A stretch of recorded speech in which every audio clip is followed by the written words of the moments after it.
विश्व में शांति की गारंटी है सनातन धर्म। जी हाँ, उत्तर प्रदेश के मुख्यमंत्री योगी आदित्यनाथ जी ने कहा है कि विश्व में शांति की गारंटी है सनातन धर्म। सनातन धर्म विश्व में शांति की गारंटी है। एक सद विप्र बहुधा वदंती का बोध वाक्य ही सनातन धर्म का सत्य है। सभी मत, पंथ, उपासना विधि, संप्रदाय से जुड़े संत जन उसी सत्य की उपासना के लिए और उसकी पुनर्प्रतिष्ठा के लिए अपने आप को समर्पित किए हुए हैं। भारत की संत शक्ति कभी पलायन का रास्ता नहीं अपनाती। वो हर चुनौती से जूझने का जज्बा रखती है और इसका उद्देश्य केवल लोक कल्याण है। गांव-गांव में जन जागरण कर रहे हमारे संतगण आज एक भारत श्रेष्ठ भारत के संकल्प को ही सिद्ध कर रहे हैं। ये बातें गुरुवार को उत्तर प्रदेश के मुख्यमंत्री योगी आदित्यनाथ ने बाबा मस्तनाथ मठ द्वारा ब्रह्मलीन महंत श्री चांदनाथ जी के स्वरूप की प्राण प्रतिष्ठा के अवसर पर रोहतक में कही। राष्ट्रीय स्वयंसेवक संघ के सरसंचालक मोहन भागवत, योग गुरु स्वामी रामदेव, स्वामी चिदानंद महाराज और बाबा मस्तनाथ मठ के महंत बाबा बालकनाथ सहित देश भर से आए हजारों की संख्या में संतों को मुख्यमंत्री योगी आदित्यनाथ ने संबोधित किया। उन्होंने कहा कि नाथ संप्रदाय भारत की सनातन परंपरा का वाहक है। सनातन धर्म एकम सद विप्रा बहुधा वदंती के बोध वाक्य का सत्य है। उस सत्य तक पहुँचने के लिए हमारे पंथ, उपासना विधि, संप्रदाय, मत अपने आप को समर्पित किए हुए हैं। रास्ते अलग अलग हो सकते हैं लेकिन मंजिलें एक हैं और ये मंजिल है सत्य सनातन धर्म की पुनर्स्थापना के कार्य को एकजुट होकर पूरी मजबूती के साथ स्थापित करना।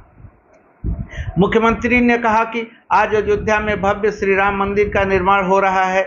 जिन्हें सनातन पर विश्वास नहीं था वो श्री राम मंदिर के नाम से ही भागते थे, मगर जिन्हें सनातन धर्म पर विश्वास था उन्हें अपने कर्म पर विश्वास था। जो लोगों के लिए असंभव था आज नए भारत ने उसे संभव बना दिया है। पूरी दुनिया में वर्तमान में संघर्ष चल रहा है मगर विश्व शांति की गारंटी केवल सनातन धर्म और भारत ही है। दुनिया में संकट के समय हर देश, हर धर्मावलंबी और हर पीड़ित भारत की ओर आशा की नज़रों से देख रहा है। उसे भरोसा है कि भारत उसकी आस और विश्वास बनेगा। आज का ये समारोह उसी अभियान को मजबूती प्रदान करता है। ये नाथ संप्रदाय के पवित्र संतों की साधना स्थली है।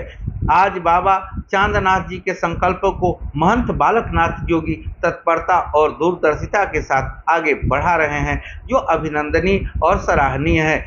मुख्यमंत्री जी ने कहा, आज भारत में दुनिया की सबसे बड़ी आबादी सभी प्रकार के मौलिक अधिकारों के साथ जी रही है। उत्तर से दक्षिण और पूर्व से पश्चिम तक आज भी भारत पूरी मजबूती के साथ एक भारत श्रेष्ठ भारत के रूप में अपने आप को स्थापित कर रहा है। तो उसके गांव-गांव में जन जागरण कर रहे हमारे पूज्य संत जन हैं, जो अपने इष्ट की आराधना के साथ ही सनातन धर्म की पुनर्प्रतिष्ठा के लिए अपना सर्वस्व समर्पित कर देते हैं। चाहे राम मंदिर आंदोलन हो या कोई अन्य जन आंदोलन, संतों ने हमेशा एक आह्वान पर उसमें बढ़ चढ़कर भाग लिया। आज इस समारोह में उपस्थित देश भर से आए हजारों संतगण इस बात को प्रदर्शित करते हैं कि यहाँ न जाति का भेद है और न ही मत और पंथ का। जो बोलते हैं कि भारत अनेक मत और उपासना विधियों का देश है, उन्हें यहाँ मौजूद सभी धाराओं के संत जनों की एकता को देखना चाहिए। इस अवसर पर राष्ट्रीय स्वयंसेवक संघ के सरसंचालक डॉक्टर मोहन भागवत, स्वामी रामदेव, चिन्ना जीयर स्वामी, स्वामी चिदानंद महाराज, स्वामी निर्मलानंद जी महाराज, स्वामी ज्ञानानंद जी महाराज, बाबा बालकनाथ जी महाराज, हरिचेतन आनंद जी महाराज, ब्रह्मदेव जी महाराज, डॉक्टर चिन्मय पांड्या, आचार्य लोकेश मुनि, नाथ संप्रदाय के नरहरिनाथ, महंत शेरनाथ, केंद्रीय मंत्री डॉक्टर वीके सिंह, रामलाल सहित बड़ी संख्या में योगेश्वर गण और शरण दर्शन से जुड़े संत जन मौजूद रहे।